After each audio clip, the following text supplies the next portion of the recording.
Muy buenas noches, gracias por estar con nosotros en 8:45. Yo soy Adrián Zapata y esta noche vamos a abordar un tema relevante para la realidad nacional. En el aniversario de la firma de los acuerdos de paz, hoy sustituyendo a la persona habitual, el doctor Pedro Trujillo, hoy acompaño a Silvia Jereda. Muy buenas noches, Adrián. Y tenemos invitados de lujo para este tema. Nos acompaña la licenciada Raquel Zelaya, quien es exsecretaria de la Paz y signataria de los acuerdos de paz, y el doctor Eduardo Stein, quien es vicepresidente de la República de Guatemala.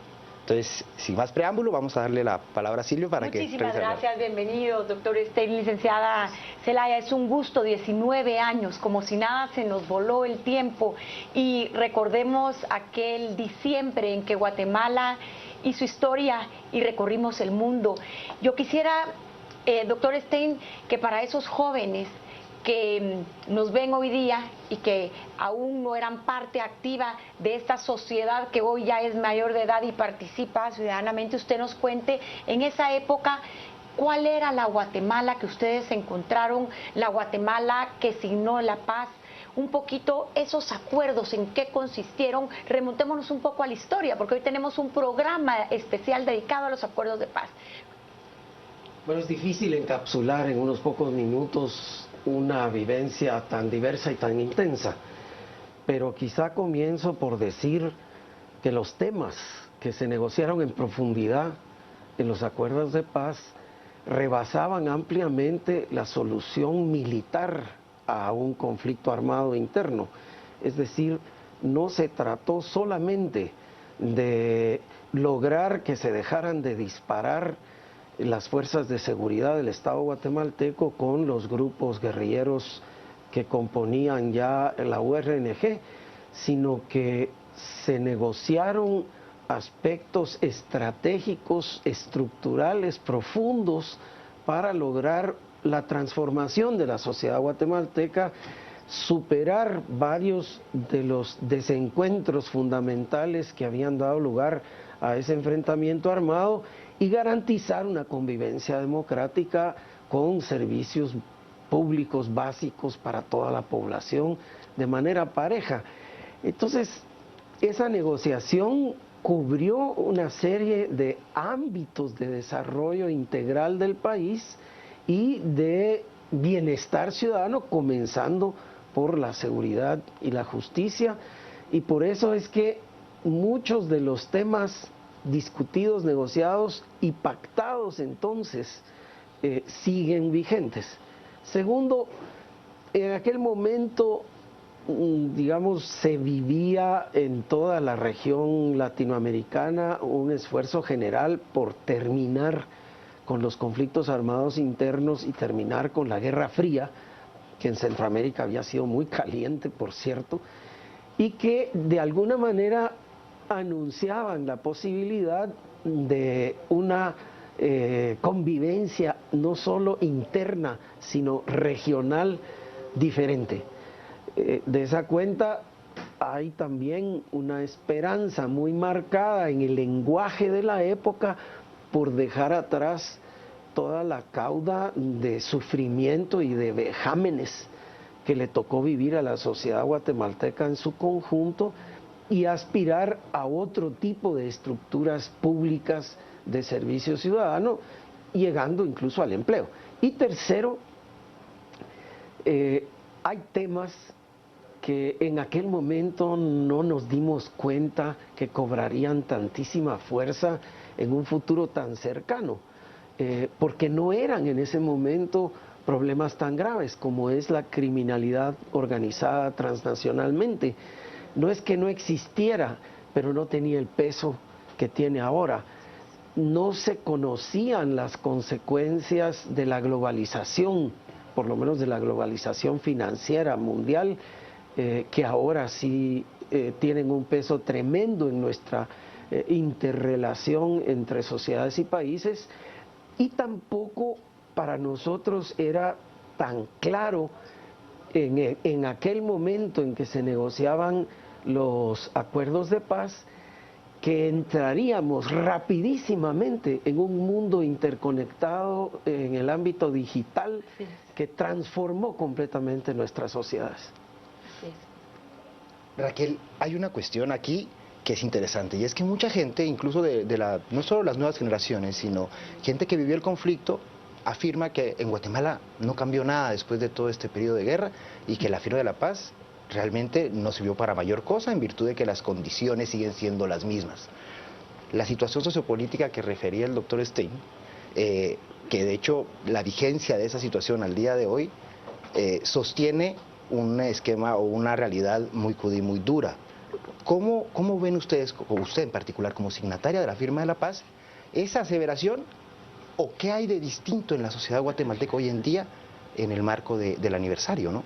Pues muchas gracias. Y yo creería que además de lo que Eduardo Stein ha mencionado, quienes hacen esas afirmaciones de verdad no querrían regresar a la Guatemala del 1995. Es decir, para empezar, la libertad de expresión, de organización, de protesta social que se ha dado, yo no me puedo imaginar que los sucesos de este año incluso fueran posibles si no hubiera habido un apropiamiento de la ciudadanía de poderse manifestar, de estar más al tanto de sus derechos, de velar porque las instituciones cumplan su papel. Entonces, en ese sentido, pues yo me tengo que distanciar de esa afirmación, que obviamente demuestra desaliento sobre expectativas, porque aquí quisiera hacer un poco de historia. A mí me parece que no se ha dado suficiente reconocimiento a las personas que en el año 91 suscribieron el llamado Acuerdo de México.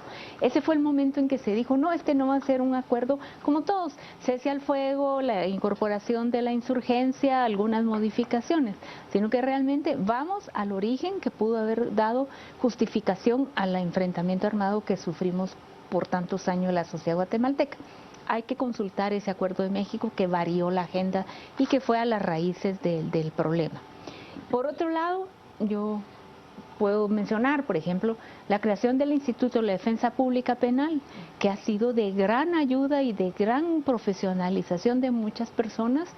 Está realmente calcado su creación en los acuerdos de paz. La SAT también corresponde a parte de lo pactado. Que funcionó mal, que funcionó bien, pues yo creo que al inicio dio los resultados esperados y que la tendencia se desvirtuara no es un asunto. El fondo de tierras, que no era para nada algo confiscatorio, ni expropiatorio, ni nada, sino una idea de un mercado de tierras, pues también se puede desvirtuar por un fondo, pero su idea y su creación corresponden.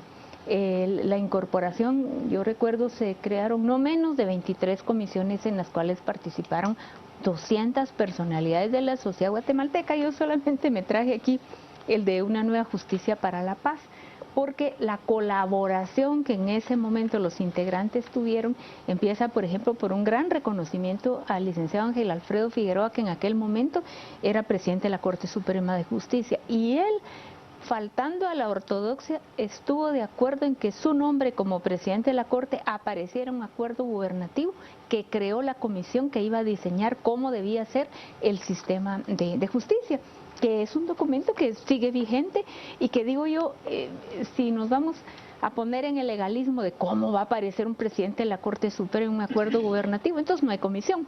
Y él la lideró y dio enormes contribuciones.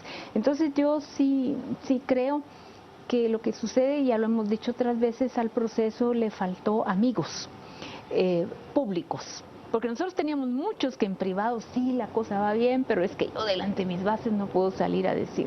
Entonces tuvimos amigos tibios y enemigos pocos, pero muy radicales y muy exitosos. Y aquí, Raquel, también es interesante, yo quisiera mencionar esa transición que hubo de una guardia de Hacienda que venía sumamente cuestionada, con violaciones de derechos humanos, inclusive vimos en estos últimos años el juicio de la Panel Blanca, a la transición de una Policía Nacional Civil, que si bien es cierto, aún está en fase de gestación, pero ese es un esfuerzo interesante. Yo quisiera que ustedes me hicieran un análisis sobre toda esta creación de la nueva PNC, el modelo, y realmente ha sido un cambio sustancial para la seguridad de Guatemala haber pasado de esa Guardia de Hacienda a esta nueva policía. Bueno, mire, es que si mal no recuerdo, eso provocó unos dilemas internos en el gobierno, me parece que se reveló la policía para que no quería ser disuelta.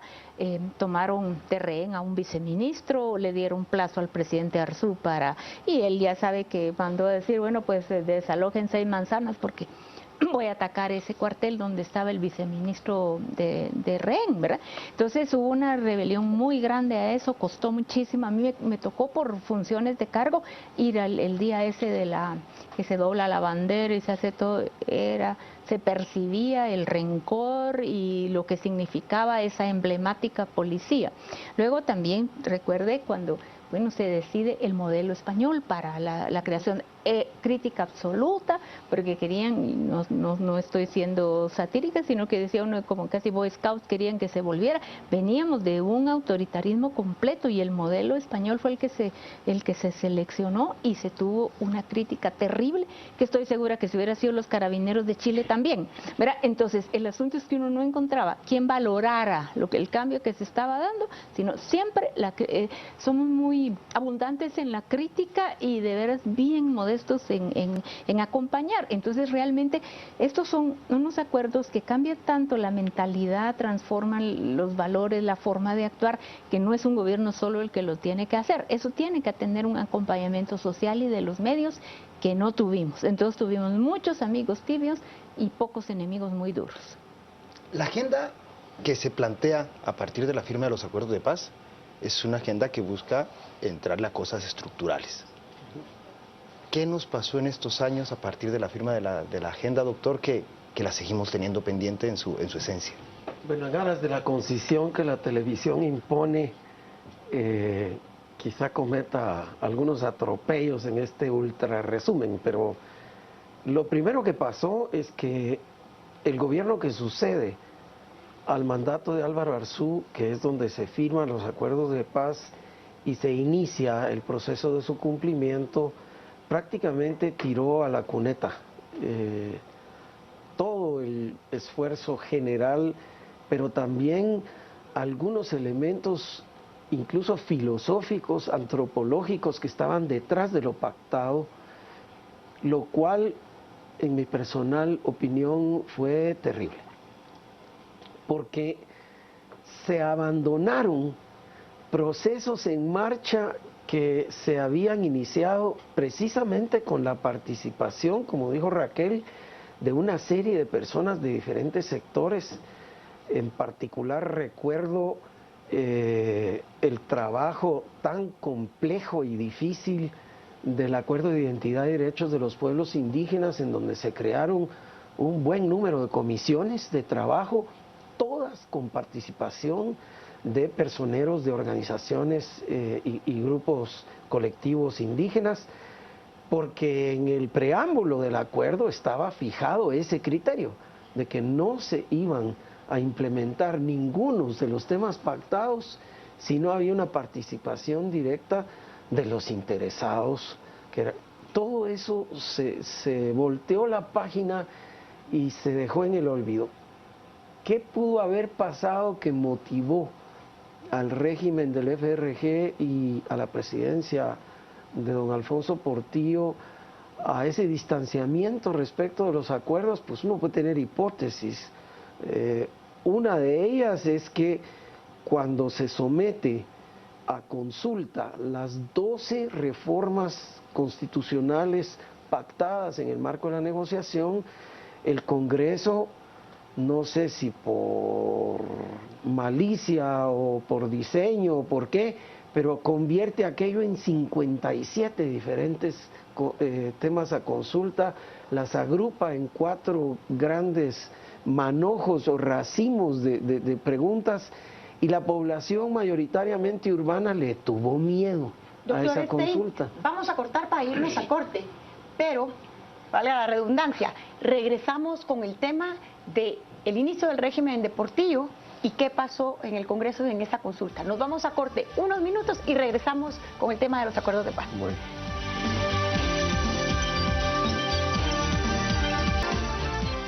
Y regresamos en el noticiero a las 8:45 y estamos haciendo un análisis de la firma de la paz. Doctor Stein, perdón, lo tuvimos que interrumpir por corte, sin embargo, usted estaba haciendo un análisis muy certero. ¿Qué pasó durante el gobierno del FRG, ese distanciamiento y esos últimos meses del gobierno de Álvaro Arzú, donde hubo una consulta popular? ¿Por qué ese distanciamiento y por qué ahí se da un primer quiebre? Bueno, comentaba que el Congreso altera las 12 reformas pactadas en los acuerdos de paz, las convierte en 57 o 58. La gente mayoritariamente urbana se asusta de las implicaciones que no entiende en varios de los temas y vota que no, rechaza las reformas. En cambio, mayoritariamente se aprueban en el área rural, lo que exhibe que el país estaba rasgado por dentro y que pervivían, por lo tanto, visiones sobre la vida, sobre la comunidad, la familia, el Estado, la producción, el trabajo, en fin, que nos habían tenido tensos durante 450 años y que los acuerdos de paz estaban pretendiendo trazar una ruta para arreglar. Ese rechazo algunos lo interpretaron como que si se rechazaran todos los acuerdos de paz. En realidad, lo que se rechazaron fueron las reformas a la Constitución, pero se enfría notablemente durante la administración del presidente Portillo la ruta de cumplimiento. Y al final de cuentas, a mí me llama mucho la atención, se ha dicho muchísimas veces por diferentes grupos que la firma de la paz dio paso a que hoy día pudieran existir grupos, ONGs o grupos que hoy día crean algún tipo de conflicto social. Yo quisiera, ¿esto es una realidad o simplemente es otra de las falacias que se han dicho en torno a estos acuerdos? ¿Se abrió un chorro para que organizaciones que posiblemente no tenían fines humanitarios pudieran operar? ¿O realmente qué opinan del tema de la conflictividad y los acuerdos de paz? Porque muchos dicen hay más conflicto ahora que en los años 90. En voz de los expertos, ¿qué opinan ustedes al respecto? Diferente tipo de conflicto, como ya se dijo. Yo sí creo, y es una apreciación que hace Gustavo Porras y yo comparto, que poco pesaron los informes de Minugua para los avances o cumplimiento, y para eso era la función que venía a Guatemala. Entonces yo diría que consultando los 9 años que Minugua estuvo aquí, se ven las cosas en que se atendió, lo que se atendió a medias, lo que quedó pendiente, pero efectivamente el tema de la energización de la sociedad tiene dificultades porque lo que necesitamos son políticas públicas y una ciudadanía organizada, activa, pero no necesariamente a través de diversas ONGs muy pequeñas, digamos súper especializadas, algunas casi personalizadas. Entonces, eso no es organizar a la sociedad y empoderarla, no es el movimiento campesino, no es el movimiento cooperativista que de verdad expresa fuerzas sociales, pero son personas que llegan a tener mucha capacidad de micrófono, mucha capacidad de multiplicación de sus opiniones personales. Entonces, digamos, ahí creo yo que sí faltó, digamos, como cómo tender puentes para que diversas personas que venían del conflicto en alguna forma pudieran tener una incorporación más plena a la sociedad, participar del gobierno en diferentes instancias, y eso hace pues obviamente que la sobrevivencia se impone. Entonces lo digo con respeto porque realmente costó mucho el no haberle puesto atención a articular a la sociedad de forma más organizada, más representativa y más legítima. Sino que realmente yo lo digo, ¿verdad? Si yo reuní en aquel tiempo, ahora no, 15 amigas, y yo decía, la mujer guatemalteca dice, a mí nadie me interpelaba y a usted quién la nombró y cuándo hizo la encuesta o a quién le preguntó, sino que me podía apoderar de qué decía, igual en diferentes expresiones. No creo que eso haya sido lo fundamental, sino que realmente venimos también de una sociedad muy poco acostumbrada a participar organizadamente por la propia autocrítica de todo lo que era mal visto en el pasado, por el autoritarismo, cualquier expresión, cualquier libro que usted tuviera, aunque fuera para atacar al marxismo, pero si decía marxismo eso era mal visto. Entonces hubo mucha autorrepresión de expresarse. Y creo yo que eso, valga decir, es diferente con la sociedad colombiana en el proceso como está sucediendo ahora. Una sociedad que participa, que opina, que está apoderada, se socializa mucho, uno va a Colombia y da gusto, como todas las personas, sectores y expresiones se manifiestan y se posicionan. Aprovechando de un criterio expresado al final por Raquel de esa autorrepresión, es que también han aflorado conflictos que la gente no se atrevía a denunciar. Se viven hoy libertades ciudadanas en un ejercicio mucho más amplio y respetuoso de la expresión pública, del comportamiento familiar, comunitario, étnico, etcétera, que antes no se podía. Y por eso es que quizás existe en algunas personas la sensación de que hay una especie de libertinaje en donde todo el mundo hace lo que le da la gana, pero la realidad es que, y sobre todo en el caso de los vejámenes contra la mujer y contra la mujer indígena, vivimos hoy un espacio político, social, antropológico distinto. En el marco de todas estas cuestiones que en efecto evidencian una evolución dentro de nuestra sociedad a partir de la firma de la paz, pero también escuchando todos nuestros pendientes como sociedad y en materia social y política, ¿es viable retomar los acuerdos de paz? Porque muchas de las cosas, cuando uno los lee que allí están, siguen teniendo vigencia como una asignatura pendiente. ¿Es viable en esta realidad y aprovechando la crisis vivida este año, verla como una oportunidad para retomar eso, doctor? Bueno, yo quisiera de verdad compartir con Raquel esta respuesta, porque ella estuvo en la mesa de negociación paso a paso hasta, digamos, lograr la congruencia final de todos los acuerdos en la firma definitiva. Y precisamente una de las perspectivas de trabajo con la que la comisión de acompañamiento terminaba su informe al final de la administración del presidente Arzú, era llamando la atención sobre el hecho de que mucho de lo pactado implicaba procesos de largo aliento para ir cambiando nuestra sociedad. Por supuesto que siguen temas absolutamente vigentes. El problema del racismo y la discriminación señalados ahí y anotados los caminos para tratar de superarlo, sigue pendiente. El fortalecimiento de la justicia también.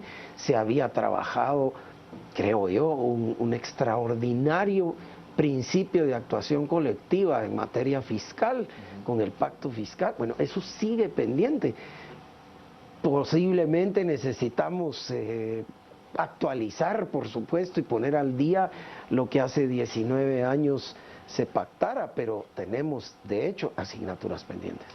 Yo solo confirmaría que la agenda básica de la paz, la sustantiva, realmente vean cualquier plan de gobierno, cualquier propuesta política, pasa por los 7 temas que la Comisión de Acompañamiento en el año 99 dijo que era prioritario: seguridad y justicia, derechos humanos y reconciliación, reforma política, gasto social, pacto fiscal, interculturalidad, la relación cívico-militar. Ahí está, que no importa que le digan que se retoman los acuerdos o no, es la verificación de que los acuerdos de paz expresan las legítimas aspiraciones de la gente.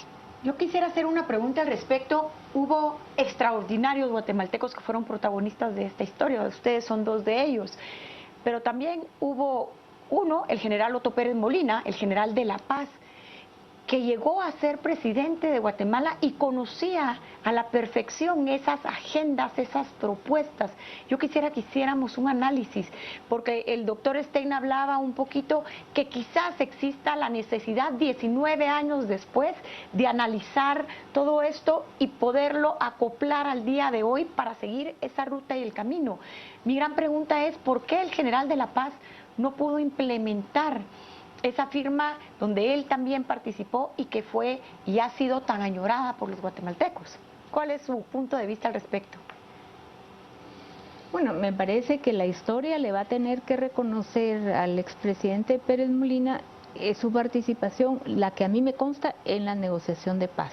Es decir, el disolver el Estado Mayor Presidencial, quitarle presupuesto, despliegue, cerrar la policía. Él usó ese liderazgo de guerra para la paz.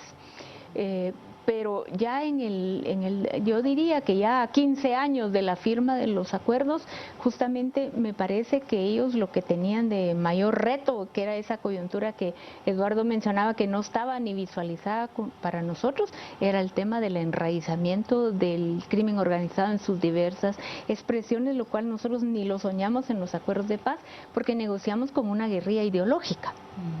Ahí no se veía la posibilidad de que si había habido ahí algún arreglo del tipo que ahora se ve, no.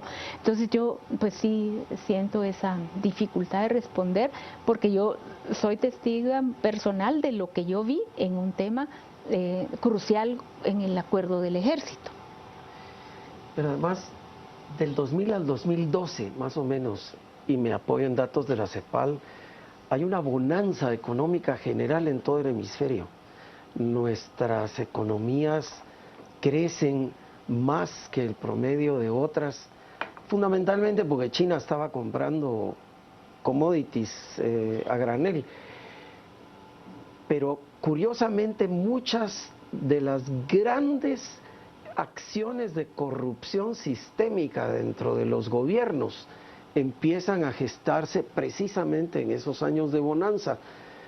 Quizá nos faltó, que está en los acuerdos de paz, un más agudo y más rápido fortalecimiento de la justicia que permitiera un esfuerzo de entrega de cuentas públicas, de transparencia, de probidad, que fuera mucho más independiente y no tutelado por el mismo Ejecutivo. Si uno ve a lo largo y ancho de América Latina, estos hechos de corrupción infectaron al Estado de maneras que no habíamos conocido antes del 2000. Y al final, tal vez, repitiendo las palabras de Raquel, el tema del crimen organizado, tal vez nunca pudimos prever que 15, 19 años después iba a ser una estructura medular que iba a permanecer enquistada y enraizada en Guatemala, pero quizás este es el momento de romperlo. Como usted decía, doctor, tenemos el fenómeno de las redes sociales, la participación ciudadana y temas que hace 19 años no existían en Guatemala, así que los avances están a la vista. Bueno, pues definitivamente hay muchísimo por hacer todavía, con mucha esperanza también de que logremos retomar las palabras que nos trataba Raquel, y sobre todo para quienes estén a cargo de las riendas de este país en los años, ahora y en los años venideros. Pero desafortunadamente el tiempo se nos ha agotado, entonces no nos queda más que despedir el programa, recomendándoles que se queden con nosotros. Estaremos a las 10 p.m. en un momento más, pero primero vamos a ir al apasionante mundo del deporte, no sin antes desearles muy buenas noches y agradeciendo la presencia de nuestros directos y un extraordinario invitados. Año 2016, Adrián, porque sí, nos claro. volvemos a ver hasta en el 2016. Okay, Muy feliz año y muchas feliz bendiciones. año. Gracias por estar con nosotros.